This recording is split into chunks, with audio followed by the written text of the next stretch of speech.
Alright, so just to review our pullovers, because again, this was one that we did while I was over there, is I want to focus on, I like to bring my heels into my butt here, because what that does is it puts me more that posterior pelvic tilt position. It helps me keep a flat back on the ground. Again, when my arms go above my head, the tendency is for my back to arch. So having my heels closed actually helps me get that engagement, and I'm pushing my belly button into the floor here. So I'm going to go palms forward so that my palms are facing my knees. I stretch back as far as I possibly can. And I come up. So my 4 count is on this descent. If I feel any discomfort in my shoulder, I want to make sure that I'm truncating my movement so I'm not going as far down. If you do find that you're getting into trouble, right, and you can't get back up, just relax and let your arms fall. Because it's completely safe to do that. It's when we get into this position where we're close to the ground and we can't get back up and we're really straining there that we're going to come into palms with this one.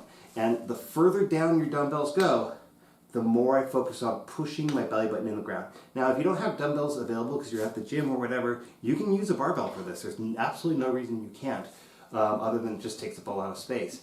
But down and exhale. Ugh. Now, the last one we have here for this circuit is going to be the rolling side plank.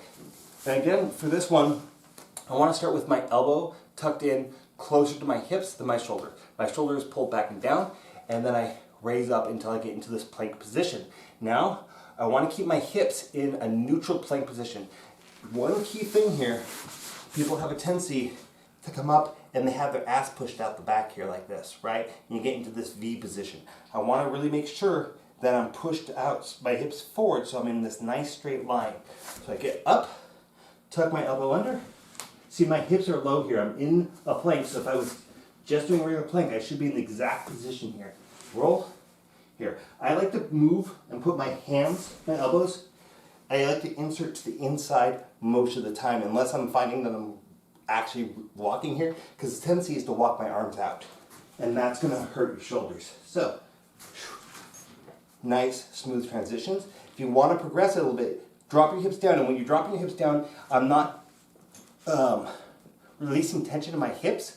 What I'm doing is I'm actually stretching my obliques here on my lower side. So you should feel a little bit of a stretch there, and then I engage those muscles as I come back up. Stretch and up. Notice I'm not putting my weight on my hips.